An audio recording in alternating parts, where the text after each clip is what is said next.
तयारीसाठी जी बैठक असते त्यासाठी मी या ठिकाणी आलेलो होतो। पण आज पाऊसही सकाळपासून खूप आहे, अतिशय मुसळधार पाऊस। म्हणजे त्र्यंबकेश्वरमध्ये सुद्धा खूप पाऊस आहे, नाशिकमध्ये खूप पाऊस आहे, गोदावरीला या ठिकाणी मोठा पूर आलेला आहे। आणि अशी परिस्थिती जर पुढच्या पावसाळ्यात 1.5 वर्षाने जर असेल आणि त्यावेळेला कुंभमेळा असेल, कारण या दिवसालाच कुंभमेळा येणार आहे, जुलै ऑगस्टमध्येच कुंभमेळा आहे। आणि म्हणून त्यावेळेला आपल्याला काय काय उपाययोजना करावी लागेल आतापासून, त्यासाठी आम्ही पाहणी करायला या ठिकाणी आलेलो आहोत। सर्व आमचे कमिशनर आहेत, कलेक्टर आहेत, फरंदेताई आहेत, पोलीस कमिशनर आहेत, आम्ही सर्व त्या पाहणी करायला आलेलो आहोत। म्हणजे कुठे पुढे अडचण होता कामा नये, कारण हा शाही मार्ग आहे, इथूनच सगळे रथ पुढे रामकुंडापर्यंत जातील। पण आता जर आपण पाहिलं तर इथून कोणी जाऊ शकत नाही, आणि म्हणून मग त्याला पर्याय काय, ऑप्शन काय, आणि म्हणून ते आम्ही बघतोय आणि त्याची तयारी तात्काळ आम्ही या ठिकाणी करणार आहोत। हा संपूर्ण परिसर जो आहे त्या ठिकाणी पर्यटक येतात, भाविक येत असतात, त्यांच्या गाड्या पार्क असतात। अचानक पाण्याचा प्रवाह वाढल्यामुळे अनेकदा गाड्या या ठिकाणी अडकतात। आज सकाळी सुद्धा अशी एक घटना घडलेली आहे। काय नेमक्या सूचना असतील प्रशासनाकडून? नाही, निश्चित आम्ही आता पोलीस प्रशासनाला सांगेल, महापालिकेला मी सांगेल की ते बोर्ड फलक लावले गेले पाहिजेत।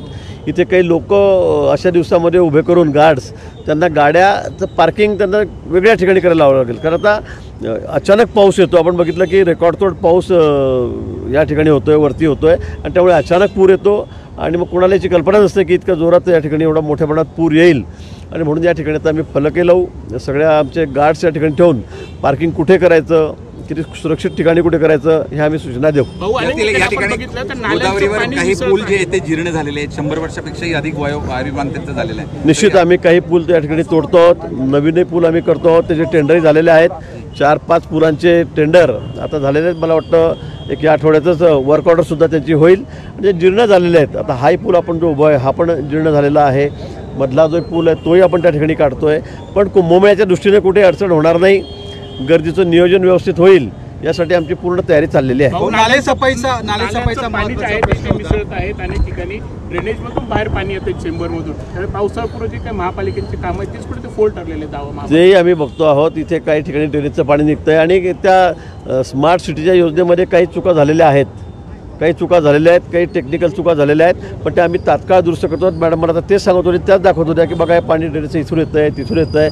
पण या 2-4 महिन्यामध्ये, म्हणजे येत्या कुंभच्या आत, 1 वर्षाच्या आत आम्ही सगळे हे जे सगळे फॉल्ट आहेत, काही तांत्रिक चुका झालेल्या आहेत, त्या आम्ही दुरुस्त करू आणि कुठेही घाण पाणी गोदावरीमध्ये येणार नाही, ड्रेनेजचं पाणी येणार नाही अशी व्यवस्था करू।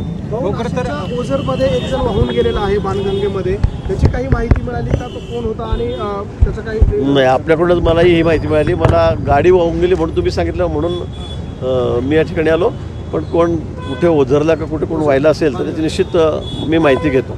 राज्यभरातच अनेक ठिकाणी पाऊस मुसळधार झालेला आहे, अनेक ठिकाणी पाणी साचलेलं आहे, कुठे रस्ते बंद झाले आहेत। एकंदरीतच पूर्ण राज्य पातळीवरती कसं आपत्ती व्यवस्थापन? मला वाटतं आता पावसाळा म्हटलं म्हणजे पाऊस पडणार आहे।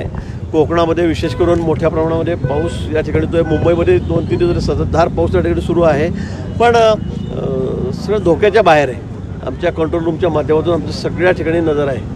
आमच्या NDRFच्या टीम असतील, SDRFच्या टीम असतील, पोलीस यंत्रणा आहे, फायर ब्रिगेड आहे, हे सगळे अलर्ट आहेत। परवा आपण बघितलं असेल ज्यावेळेला पुण्यामध्ये मावळ तालुक्यामध्ये जी दुर्घटना घडली आणि त्यात तो पूलच कोल्याप झाला, पण लगेच 10 मिनिटांमध्येच तिथे NDRFची टीम त्या ठिकाणी गेली, CRPFचा कॅम्प तिथे मोठा बाजूला होता, ते सगळे जवान त्या ठिकाणी धावून गेलेत, सगळ्यांनीच त्या ठिकाणी मदत केली आणि खूप मोठा अनर्थ त्या ठिकाणी टळला।